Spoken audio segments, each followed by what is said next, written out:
Hello नमस्कार दोस्तों, आप लोगों का अपना यूट्यूब चैनल रोजगार 7590 में स्वागत है। आज आप लोगों को बताने वाले हैं जितने भी रेलवे अप्रेंटिस साथी हैं उनके लिए एक नया लेटर आया है, नई अपडेट आई है। तो इसके बारे में आप लोगों को पूरी जानकारी देने वाले हैं कि क्या अपडेट है। आपके अप्रेंटिस संगठन जो एरा है, ऑल इंडिया जो अप्रेंटिस संगठन है, उसके माध्यम से आपको पूरी जानकारी हम देने वाले हैं कि क्या अपडेट निकल के आई ऑफिशियली। तो देखिए यहाँ पे एक नोटिस आई है, ऑल इंडिया रेल अप्रेंटिस के माध्यम से एक लेटर भेजा गया है और रेल मंत्री को ये लेटर भेजा गया है। जैसे कि आप लोग यहाँ पे देख पा रहे होंगे, सेवा में रेल मंत्री अश्विनी वैष्णव जी। तो यहाँ पे इसके बारे में आपको पूरी जानकारी हम प्रोवाइड करा देते हैं। तो सबसे पहले बता दें कि देखिए आपके यहाँ पे सबसे इम्पोर्टेंट ये होने वाला है। देखिए आपकी जो अप्रेंटिस संगठन के अध्यक्ष हैं आशीष मिश्रा जी, महासचिव, और यहाँ पे देखिए all India railway act apprentice association, जिसको आप लोग एरा पढ़ते हैं, जैसे AIRA, ठीक है। तो जैसे कि यहाँ पे आप लोग देख पा रहे होंगे, all India railway act apprentice association, ठीक है। तो इस तरीके से जो आपका ये संगठन है, इसके जो महासचिव हैं आशीष मिश्रा जी के माध्यम से ये लेटर टाइप किया गया है, रेल मंत्री को भेजा गया है। तो इसके माध्यम से पूरी जानकारी आपको हम दे देते हैं कि क्या अपडेट है, क्या क्या डिमांड रखी गई है।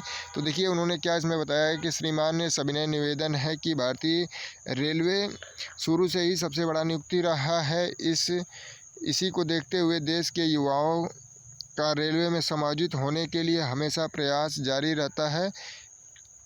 इसी कड़ी शुरुआत में रेलवे कोर्स कंप्लीट अप्रेंटिस यानी CCA, ठीक है, को पहले के आधार पर रेलवे में समायोजन कराई जाए, ठीक है। फिर यहाँ पे बताया जाए, और देश के युवा रेलवे में अपना भविष्य सुनहरा समझकर अपनी 10वीं की कक्षा उत्तीर्ण होने के पूर्ण जैसे 10वीं की परीक्षा पूर्ण हो जाती है, उसके बाद यहाँ पे बताया जा रहा है कि देखिए उसके बाद तुरंत वो लोग ITI करते हैं। फिर रेलवे ने उनके लिए अप्रेंटिस कराया। यहाँ पे ट्रेंड अप्रेंटिस हैं, उनकी डिमांड की जा रही है कि जितने भी रेलवे से अप्रेंटिस छात्र हैं उनको जल्द से जल्द समायोजन किया जाए। और यहाँ पे देखिए जो भी दिक्कत हैं सभी बताई गई हैं अप्रेंटिसों की इसमें। तो देखिए यहाँ पे मुख्य मुख्य चीज़ें बता देते हैं, क्योंकि लेटर काफ़ी बड़ा है, वीडियो बड़ी हो जाएगी तो आपको काफ़ी कम समय में पूरी जानकारी भी देना है। तो जैसे कि आप लोग यहाँ पे देख पा रहे होंगे कि जिसमें रामविलास पासवान, ममता बनर्जी और लालू प्रसाद ने अपने समय में बहुत सारे रेल अप्रेंटिस को रेलवे में समायोजित किया कर अपने भविष्य को सुनहरा बनाने का माननीय रेल मंत्री जी, हम आपसे आग्रह करते हैं कि जिस प्रकार मौजूदा सरकार ने स्किल इंडिया और मेक इन इंडिया जैसे अभियान चलाए हैं, और अगर इन अभियान के होते हुए भी जो डबल स्किल हैं, जो अप्रेंटिस छात्र हैं, अगर वो लोग बेरोज़गार रह जाते हैं तो काफ़ी दिक्कत की बात है। क्योंकि जो पूर्व सरकारें थीं तो उसमें जो भी अप्रेंटिस कंप्लीट कर लेता था तो उसको GM और OTS के तहत उनको नौकरी मिल जाती थी। और जो भी बंदा अप्रेंटिस इसीलिए करता था कि चलिए हम रेलवे से अप्रेंटिस कर लेंगे, हमारा 1 साल का ट्रेनिंग कंप्लीट हो जाएगी तो फिर हमें रेलवे में समायोजन कर लिया जाएगा। लेकिन उसके बाद नियम में बदलाव करते हुए इसको 20% कर दिया गया। जहाँ पे आप लोगों को डायरेक्ट मिलता था कि चलिए आपने अप्रेंटिस कर लिया, आपकी नौकरी ग्रुप डी में 100% कंप्लीट हो गई, ठीक है। तो ये मन में होता था बच्चों को, चलिए हम 1 साल का कष्ट है, हम कम पैसे में 8-8 घंटे ड्यूटी कर रहे हैं, कोई दिक्कत नहीं, हमारा भविष्य बन जाएगा। तो जहाँ 100% चांस होता था, फिर वहाँ से नियम जैसे 20% कर दिया गया। जहाँ आपको 100% ये मिलता था कि आप लोग ग्रुप डी में समायोजन हो जाएंगे, फिर उसको जैसे GM पावर हटाया गया तो 20% कोटा दे दिया गया। जहाँ सोचिए 100% और 20% कितना अंतर है। यहाँ पे 50 किया जाना चाहिए कि अगर ठीक है GM पावर आप नहीं देना चाहते हैं तो कम से कम जो भी भर्तियाँ आ रही हैं उसमें 50% कर दीजिए ग्रुप डी में, और जो ALP टेक्नीशियन की भर्तियाँ हैं, बाकी अन्य भर्तियाँ जो रेलवे की हैं उसमें 20% सीटें रिजर्व कर दीजिए। क्योंकि देखिए ये छात्र पूरी तरीके से ट्रेंड है, इनको पूरी चीज़ की नॉलेज है। चाहे आप किसी डिपार्टमेंट में रेलवे के काम करा लें तो ये पूरी तरीके से ट्रेंड होते हैं। आपका ना ट्रेनिंग देने का खर्चा है, ना एग्ज़ाम देने का, ना ही आपको फिजिकल मेडिकल, ये सारा खर्चा भी रेलवे का बचेगा, और उसको ट्रेंड युवा मिल जाएंगे, ट्रेनिंग का खर्चा भी बचेगा। तो इस तरीके से रेलवे का भी बेनिफिट है। तो इन सारी चीज़ों को डिमांड इसमें रखी गई थी। और जो आपके अप्रेंटिस साथी हैं सभी लोगों से निवेदन है कि आप लोग इस वीडियो को ज़्यादा से ज़्यादा ग्रुप में शेयर करिएगा। और आशीष मिश्रा जी से हम बहुत बहुत रिक्वेस्ट करते हैं कि देखिए आशीष मिश्रा जी, बहुत से ऐसे अप्रेंटिस छात्र हैं जिनको अभी GM और OTS का फुल फॉर्म ही नहीं पता है कि इसका मतलब क्या होता है, ये होता क्या है। तो सभी लोगों को आप लोग सर्च कर लीजिएगा GM पावर होता क्या है रेलवे में, GM पावर से क्या बेनिफिट होता है अप्रेंटिसों का। और आशीष मिश्रा जी और जो चंदन पासवान जी हैं, या आपके इमरान जी हैं, जितने भी अप्रेंटिस के लीडर हैं, सभी लोगों से निवेदन है कि देखिए आप लोग अलग अलग लेटर दे रहे हैं, अलग अलग लोगों से अपनी डिमांड रख रहे हैं, इस वजह से कोई जल्दी समाधान नहीं मिल पा रहा है। आप सभी लोग एक साथ आइए, सभी लोग एकजुट आइए, एक दूसरे से मिलिए और अपनी बातों की एकजुटता मजबूतता के साथ रखिए, ताकि जो अप्रेंटिस छात्र हैं उनको न्याय मिल सके आईटीआई छात्रों की तरह। क्योंकि जिस तरीके से आईटीआई छात्रों की ही देन है कि ग्रुप डी भर्ती अभी तक रुकी है, क्योंकि वो टेक्निकल पोस्ट पे उन्होंने अपना डिमांड रखा है।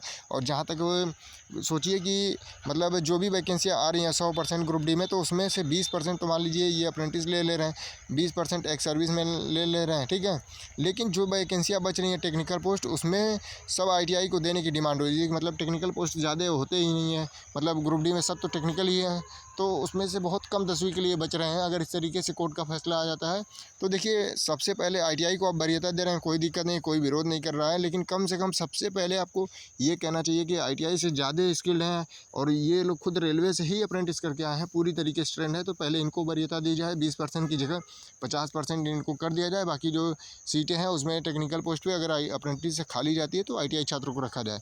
तो इससे मतलब प्रोग्रेस होगा रेलवे का भी, छात्रों का भी। और इससे जैसे जो रेलवे एक साल काम करा लेती है बच्चों से, और मतलब उधर जो आईटीआई पास करके जा रहे हैं अप्रेंटिस और उस तरीके से अप्रेंटिस करने के लिए इच्छुक होंगे, और रेलवे को इससे बहुत से फ़ायदे होने वाले हैं, ठीक है।